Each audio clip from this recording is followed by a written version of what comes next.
Hello, welcome to Innovate Pasadena Present.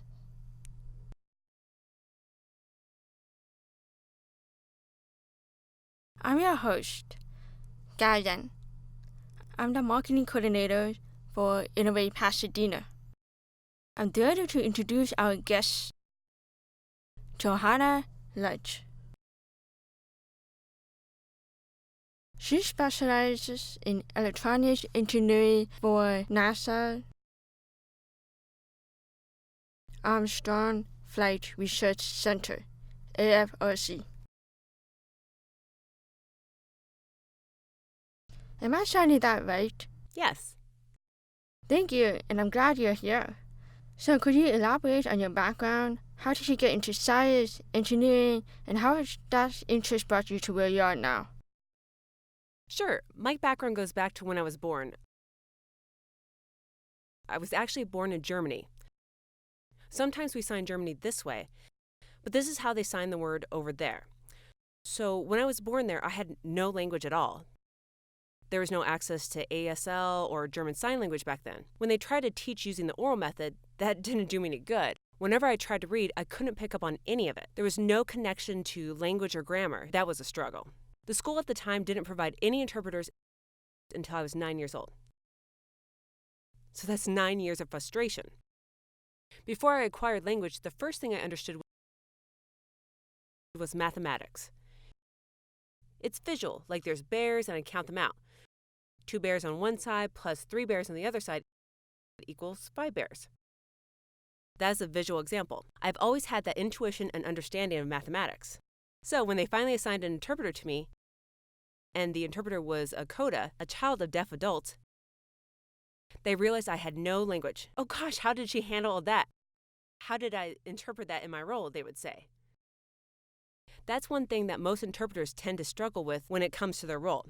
I think that's something that many hearing people don't realize, and that's the challenges that come with interpreting. So what this interpreter did was become a language model, which means while they're interpreting, they're also teaching me ASL, American Sign Language that is. And it was when I finally had exposure to the language that I picked up on it naturally. I just thrived from there and soared in school. In fact, it was in middle school when I finally blew past my hearing peers. I beat them all being a straight-A student. You asked me earlier how I became fascinated with mathematics. Mathematics was the first thing I understood, and I was like, finally, something I know I am capable of doing. However, that changed. I believe it was when I was a sophomore in high school when I got accepted at the University of Washington for their summer program. Their summer program was designed for students ages 16 through 18. Actually, it's really for those over the age of 18, but they're willing to consider 16 and 17-year-olds. At that time, I was 16 and they accepted me. It was a 10-week program, actually 9 weeks. Either one, so what I did there was take computer science classes. That was my first exposure to coding.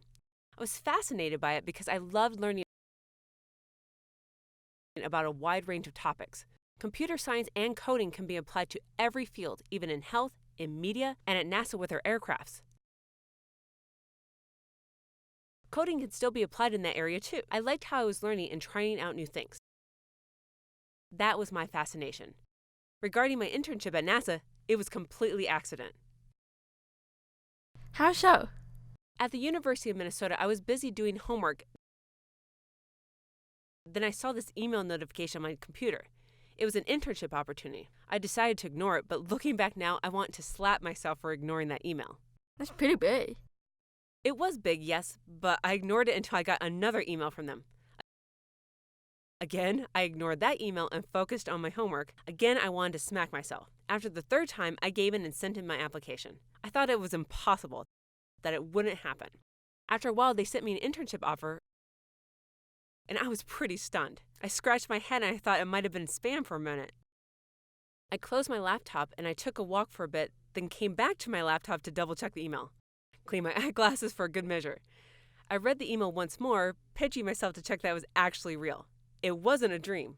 I was pretty skeptical and nervous because I'd imagined that NASA was full of serious and brilliant people, and that was intimidating. My family and my background tend to be about having a sense of humor. Would I fit into a place like that, I wondered? Ultimately, I decided to take a plunge and just see what happens. When I got there, all these people were actually friendly, and had a great sense of humor to my surprise. They really enjoyed teaching and loved answering all the questions I was asking them. I picked up a lot over time. It was right there that I realized I was interested in engineering. I went back for my senior year and graduated, then I was hired for a full-time position. That's my background, the story of how I got into engineering. It was completely by accident, yes, but I'm as motivated as ever. That's amazing. Thank you. So now after all your hard work, I know some people already recognize you as the first dev engineer to work on live missions. What has that been like for you? First, I want to clarify and expand something. The article that was published about my experience being the first deaf engineer to take an active role in the control room during crewed flight tests. I want to clarify something. Am I the very first deaf NASA engineer in history? Actually, no. I am the first one to take an active role in the control room. Unfortunately, I saw some people online thinking I was the first deaf engineer that NASA had ever hired. That isn't accurate. There were others, deaf female engineers, before I started working there. I just wanted to clarify that. Another thing I want to clarify. You and some people might have seen the recent article about back in time when NASA's mission was to land on the moon. They had 11 deaf males and you already saw that? I'll still explain a bit more. There were 11 deaf men recruited from Gallaudet University because NASA needed people with no sense of balance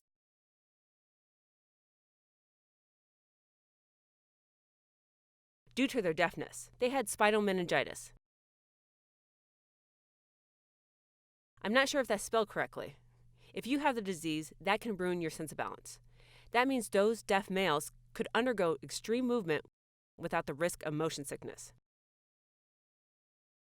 NASA needed these 11 deaf men so they could work with them and study how being exposed to zero gravity affects their bodies.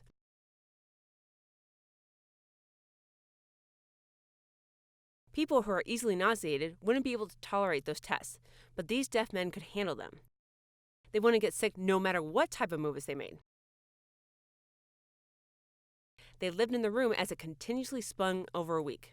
Other people would get sick, but not those deaf men. So they were perfect for this type of study. That was a historical contribution that helped lead NASA to eventually sending people to the moon. That's two important things I wanted to clear up. Now back to my experiences. This is really interesting. I remember that my team lead, not my boss, he approached me and asked, "What do you think about taking part in the control room?" I was surprised because I was used to hearing people thinking that deaf people can't do things when it comes to audio and microphones. So I replied, "I can do it." Then he asked me what I needed to do the job. I listed out the things I needed, including an interpreter. I could see that he listened and tried to figure out the solution to that question he asked. Having an interpreter in the room was pretty difficult because the room is, let me say it this way. Just because having good desk layout and ease of people entering mean good human factors doesn't mean they always are. When the interpreter sits in front of me, they were behind two monitors, so they had to sit on a high stool in order to sign over the screen. I had to crane my neck up and down between interpreter and screen repeatedly. It was awkward, and the interpreter was clearly visible to the whole room, them looking at the interpreter. That was awkward, so we thought of a solution. Instead of having the interpreter in the room, we had two screens, actually 3 screens. I shared my screen on the left with the person sitting on my left. The interpreter was on the screen on my right, so I didn't have to look up. Plus, it's better that I'm able to look between the middle screen and the one on the right. I thought it was really neat how the team was willing to work with me and make the room more accommodating for me so I could do my job. That way, NASA would have access to my skill set. That's great. That's important mentality. Instead of thinking interpreter being too expensive, implementing changes being tedious, and they are only for deaf person, think that they are for everyone. Everyone. To be able to access my skills. Without this, people would miss out on my skills and would miss out on disabled people's skill sets too. They would consider this as an investment. If you invest in people by teaching and training them so so they can do their jobs, why not do the same with assistive technology and provide interpreters? I want to clarify this for people in business. They need to change their thinking and make it more positive, and also, it's the right thing to do. So my experience at that moment, I was really inspired by how my team was working with me. On that day, what happened was I was excited to start working, and I noticed this photographer walking up by me taking pictures. I thought the photographer must have been taking pictures in the control room, so I just continued on working. Then I noticed his camera kept pointed toward my direction, which confused me a bit. I then told the interpreter to just keep acting natural, and they went along with it. Upon completion of mission, I still wondered why there was a photographer in the control room.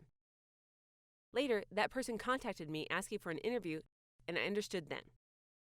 It was right there when I found out, and I didn't realize this at the time, that I was the first deaf engineer to get involved in the control room.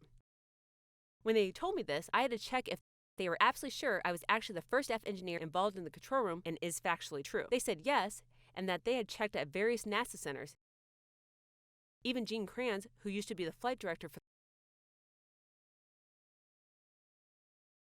the mission control room during the time NASA sent people to the moon in Apollo 13. Nice. Both missions. That's amazing, and even he said that there had never been deaf engineers in the mission control room. So it dawned on me, I was there to do my work, finished it, and I never realized I just made history. That's amazing.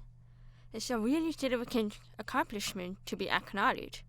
So stay with us and we'll talk more about her experience in mission control room.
Hi, I'm Dr. Erica Androjana, Superintendent President of Pasadena City College. Pasadena City College is so much more than a place to earn a degree. Our students aren't just here to transfer to USC, UCLA, or one of the CSUs, although a lot of them do. Our students are moms and dads, grandparents, folks hoping to change their careers or to get ahead at work. They're learning new job skills and starting new ideas. No matter what brings you here, we're here to help get you ready for the future. We hope you'll join us. Visit pasadena.edu and learn more. Welcome back. Today I'll be talking with Johanna more about her experience. So can you describe what you did for that particular mission? What did you do? Sure, specifically, I held the position of systems engineer, where I had the responsibility of analyzing data from our test flights. It was a new experiment where they had new flaps called the ACTE. You can look this up online. It should come up as NASA ACTE if you want more details. The point is it's a new part of the aircraft that needed to be tested. As the flight tests were conducted, data was being sent to the ground station. I made sure all the data looks good. What I can read from the data are all these flight control patterns, different movements and maneuvers in different directions, increased and decreased throttle. All of this is in the data, and if I see something wrong, then I would notify my team lead. There were all these different responsibilities. That's a really simple way of explaining my responsibilities. Though it's a big task, it's simple enough. So what was different about this flight experiment compared to other test flights?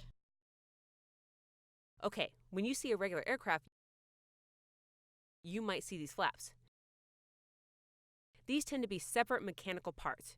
You can see when the flaps are being adjusted, separate from the wing, and there is gap in between at separation.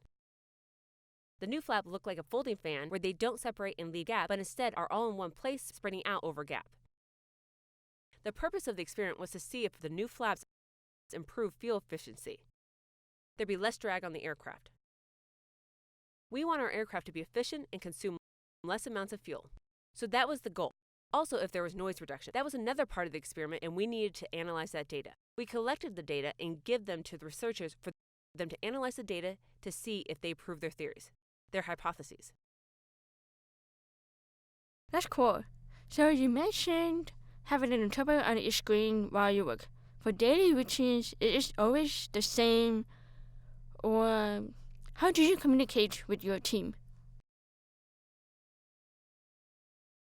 It depends on the schedule. Some days I'll be in the control room. If the weather isn't any good, then we'll cancel that. Some days we won't have the control room, so the settings are different. When we're in the control room, I'll need the interpreter the whole time. Every day we communicate differently, and it depends. When it comes to meetings, they typically assign me an interpreter. If it's a brief one-on-one session, then we'll write notes to each other. If it's an office, typically for me, sometimes visitors will immediately speak papers saying, I'm deaf. With an engineer's mind, I decided to print out this paper that said, Hi, I'm deaf. Please write for communication. Thanks. I put it up on the wall along with 3 whiteboards. 2 of them were bigger ones, set in front of me and beside me, and I put the third, the smaller one, up behind me with markers with different colors. Whenever someone came up to me speaking to me while I was working, I would just point at the printed paper that I'd put up. They'd read it and respond with certain befuddlement. I'd point at the whiteboard, and then they'd get the hint and start writing. I can simply point rather than spending all my energy on all the writing. With an engineer's mind, I couldn't allow this to happen. I figured out a more efficient way to communicate. Some of them could pick up a little sign language. For example, one day my interpreter wasn't available, so my team lead wasn't sure what to do. I asked him if the planned test should be postponed to the next day. He said to go ahead with the testing on that day. I asked them if they were sure, and they confirmed. He asked me to give them string of numbers. I responded, what, by voice? Slightly amused, he said, no. He wanted me to sign the numbers in ASL to them. You sure? I checked again. I'm sure, he assured me. Okay, fine. I went along with it. I looked at number, and it was 10 digits of number. I signed out each of these numerals to him, who with great concentration wrote them down. Then he slowly signed out the numerals that were written. All the numerals written were actually correct. I was actually more impressed that he had that intuition. For example, there were several consecutive identical numerals like 4, 5, then 8, 8, and 9. He correctly figured out how to properly sign consecutive numerals himself. He signed 4, 5, 8, and 8 again, but in a proper sliding motion. That impressed me, and I didn't teach him that. I just taught the individual numerals, none on sliding motion. He figured it out himself. He's an engineer, and he is skilled in observation. That environment is really unique in that engineers tend to think creatively when it comes to communicating by using different methods. He was willing to try new things. Right. He wasn't afraid. He was willing to try different things and see if they work or fail. There were some failures, yes, but there were also some successful communication that could be used again. That's pretty neat. There's not a lot of environments where people are willing to improvise with other people. So with that topic, what is your advice for people who are unsure how to approach people like you? It's not just with ASL, but it could be different language or people with different disabilities. How can these employees interact with these people and at the same time be accommodating? Do you have any advice for that? There are many pieces of advice I could share. I'll start with the employer first. First, keeping in mind what I just said. If you have no access to other people's skills, then you won't really know who they are. If you're interviewing a person for a job, provide these accommodations. For example, if I'm about to be interviewed, they need to provide provide an interpreter. That way you'll be able to effectively interact with this person. Also, look at the deaf person instead of the interpreter. Because not all interpreters are the same. Each interpreter has a different background. People think they're just there to sign, which isn't true. It's more complex than just that. Some of them have technical backgrounds. Some of them might be experts when it comes to legal issues, but they could also be atrocious and uncomfortable when it comes to medical interpreting. Each interpreter is different. If my employer sees a deaf person signing, but the interpreter is unable to keep up, the employer only hears what the interpreter is saying without realizing I'm actually signing with confidence. If the employer is paying attention to the interpreter, then they'll assume it's reflective of my skill set, which we don't want. My employer needs to look at me and watch my facial expressions and body language. Indeed, interpreters do try to present their clients to the best of their abilities, but they are there to provide communication access. Will it be 100% access? Well, that depends on the interpreter. When you're looking at the deaf person, you can catch everything, plus there's the human connection. It's the same with people with disabilities. Look at them, connect, and work with them. Get to know them. So that's my advice to employers. Now, for people in general, sometimes you need to take that first step. Unfortunately, some people are afraid of deaf people. They'll end up asking other hearing people to fill them in.